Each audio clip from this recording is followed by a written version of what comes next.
After years of delaying a decision, President Obama announced Friday the federal government is rejecting TransCanada's request to build the Keystone XL Pipeline through the United States. While our politics have been consumed by a debate over whether or not this pipeline would create jobs and lower gas prices, we've gone ahead and created jobs and lowered gas prices. The President and Secretary of State John Kerry, whose department had authority over the decision, because the oil pipeline would have crossed the U.S. border, notified Canadian Prime Minister Justin Trudeau about the decision. While he expressed his disappointment, given Canada's position on this issue, we both agreed that our close friendship on a whole range of issues, including energy and climate change, should provide the basis for even closer coordination between our countries going forward. If completed, the multi-billion-dollar project would have carried more than 800,000 barrels of oil out of Canada each day. The controversial route crossed Montana, South Dakota, and Nebraska, where it would have connected with existing pipelines that carry crude to the Texas Gulf Coast.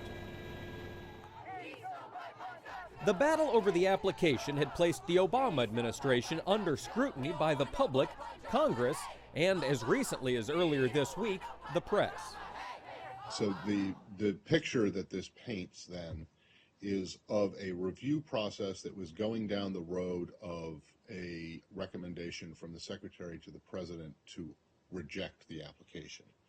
That the company got wind of this and asked for it to be paused, and you guys are bound and determined to deny to reject the application.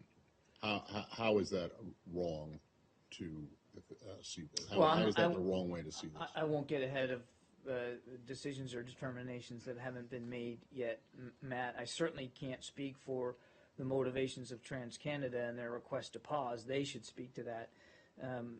But I think it is clearly not even figuratively, but clearly premature to get ahead of any determination that the Secretary has or hasn't made yet. According to White House staff, President Obama had planned to make a decision before leaving office. Although officials say they have tried to keep the focus on economic and environmental considerations of the 1,200-mile-long pipeline, politics crept into the argument. There's no doubt that this debate has been heavily influenced by politics, and the President is doing his best to try to shield the actual process that will consider the merits of the project. The decision leaves officials with TransCanada few options outside of a lawsuit.